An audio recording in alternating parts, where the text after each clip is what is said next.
जैसे ही मॉनसून का मौसम आता है, अपने साथ कई बीमारियों का खतरा भी ले आता है। और इन्हीं में से एक आम लेकिन काफी सीरियस बीमारी है टाइफॉइड। ऐसा इसलिए होता है क्योंकि बारिश में ना पीने के पानी के सोर्स अक्सर गंदे हो जाते हैं। तो इसके बारे में सही जानकारी रखना ही सबसे बड़ा बचाव है। चलिए आज इसी को थोड़ा और करीब से समझते हैं। अच्छा, शुरुआत एक आंकड़े से करते हैं। सोचिए जरा, दुनिया भर में हर साल लगभग 2 करोड़ लोग टाइफॉइड का शिकार होते हैं। जी हाँ, 2 करोड़। ये संख्या सच में हैरान करने वाली है ना? और ये साफ साफ दिखाती है कि ये कोई मामूली बीमारी नहीं है, बल्कि एक बहुत बड़ी ग्लोबल हेल्थ प्रॉब्लम है। तो फिर सवाल ये उठता है कि ये टाइफॉइड आखिर है क्या चीज़? देखिए, ये सिर्फ एक नॉर्मल बुखार नहीं है। ये असल में एक खास तरह का बैक्टीरियल इन्फेक्शन है। और इसका जिम्मेदार है साल्मोनेला टाइफी नाम का एक बैक्टीरिया। समझ लीजिए कि ये एक छोटा सा हमलावर है जो गंदे खाने या पानी में छिपा होता है, और जैसे ही ये शरीर के अंदर पहुंचता है, ये तेजी से अपनी संख्या बढ़ाने लगता है और फिर पाचन तंत्र से लेकर ब्लड स्ट्रीम तक हर जगह इन्फेक्शन फैला देता है। तो जब ये बैक्टीरिया शरीर में घुस जाता है तो होता क्या है? आइए अब समझते हैं कि इन्फेक्शन के लक्षण क्या हैं और ये बीमारी किन स्टेजेस से होकर गुजरती है। आमतौर पर बैक्टीरिया के शरीर में जाने के 10 से 14 दिन बाद लक्षण धीरे धीरे दिखने शुरू होते हैं। इसमें तेज बुखार हो सकता है जो 104 डिग्री फ़ारेनहाइट तक भी पहुंच सकता है।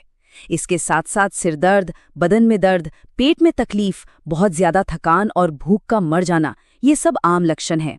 और हाँ, कुछ मामलों में सूखी खांसी भी हो सकती है। और अगर टाइफाइड का इलाज ना किया जाए तो ये बीमारी हर हफ्ते और खतरनाक होती जाती है।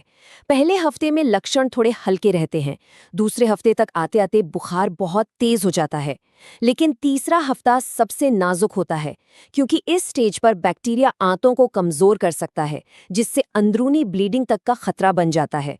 और अगर बीमारी चौथे हफ्ते में पहुंच गई तो बहुत तेज बुखार के साथ किडनी फेलियर जैसी जानलेवा स्थिति भी बन सकती है। अब देखिए, लक्षणों से डॉक्टर को अंदाजा तो लग जाता है, पर बीमारी को कंफर्म करने के लिए टेस्ट तो जरूरी हैं। तो चलिए देखते हैं कि इसकी जांच होती कैसे है। टाइफाइड की जांच के लिए ना कई तरह के टेस्ट होते हैं। जैसे ब्लड टेस्ट से शरीर में मौजूद एंटीबॉडी का पता चलता है। विडाल टेस्ट एक बहुत कॉमन टेस्ट है, लेकिन इसके रिजल्ट आने में थोड़ा टाइम लग सकता है। वहीं एक टाइफी टेस्ट भी है जो जल्दी नतीजे देता है। और अगर मामला ज्यादा गंभीर हो तो बोन मैरो कल्चर सबसे सटीक टेस्ट माना जाता है। तो एक बार टाइफॉइड कंफर्म हो जाए, फिर शुरू होता है इलाज का सिलसिला।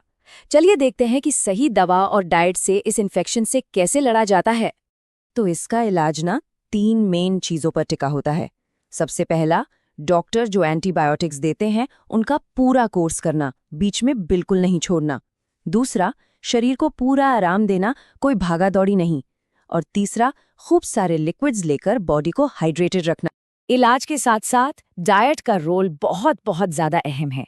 टाइफॉइड में पाचन तंत्र मतलब डाइजेस्टिव सिस्टम काफी कमजोर हो जाता है, इसीलिए हल्का और आसानी से पचने वाला खाना जैसे खिचड़ी, उबले आलू, पपीता खाने की सलाह दी जाती है।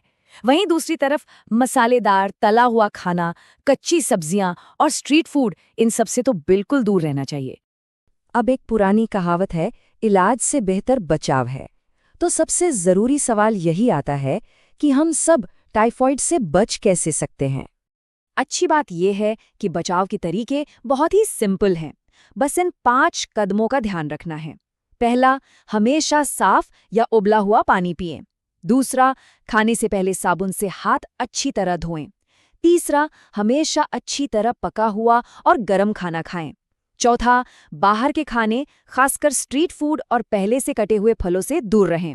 और पांचवा, जिन इलाकों में टाइफॉइड आम है वहां डॉक्टर की सलाह पर टीका लगवाना एक बहुत ही अच्छा ऑप्शन है।